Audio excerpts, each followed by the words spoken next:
In this video I will show you how to use the strip silence function on audio clips in Logic Pro X. I will also give you a power tip in the end of this video. Let's go into Logic right now. Alright, so here we are in Logic and I have recorded this little audio clip here, which is basically me humming a melody line, and I have already normalized it, so if we listen back to this. Da-na-da. Da-na-na, da-na-na-na-na-na-na. So, as you can hear from this clip, even if it looks like it's silent between these phrases, there's actually always some static from the microphone, some ambient noise from the room I recorded in. Like I can even hear the slight fan noise of my computer, crackling of my chair, and even the cutoff there. So I want to remove these parts and add silence between these phrases. So how can you do this? So one way to get rid of all this noise between the phrases is to insert an audio gate effect on this track here, and then adjust it so that it doesn't allow anything below a certain threshold to come through. But the other way is to use the strip silence function, which will actually even remove these silent parts and make these phrases individual clips, which can be much easier to work with as you can drag them around in the sequencer and so on.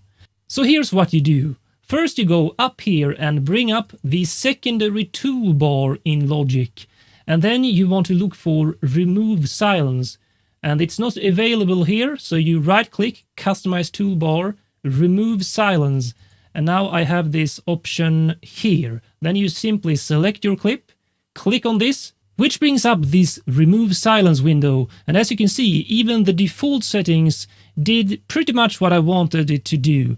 You can see that the silent parts here between the phrases have been removed, and I also get 4 different parts. So if I apply this now, you can see that I have 4 parts in the sequencer, and the silent parts has been removed.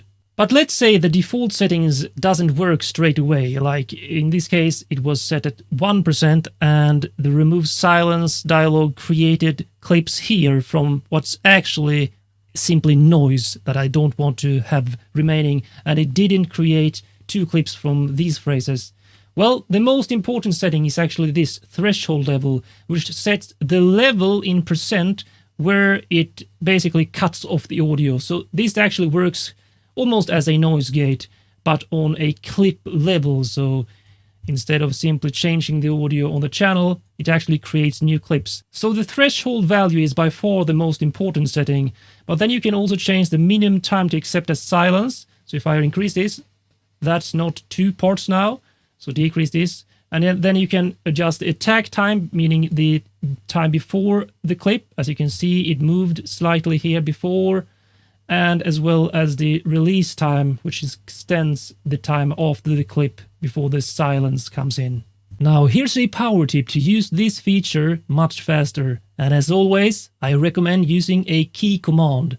So I personally actually don't use the secondary toolbar as much because I need that screen state for showing the tracks and so on. So if I close that and then we go into key commands, edit, and search for silence, and here you will find remove silence from audio region. That's the key command we want.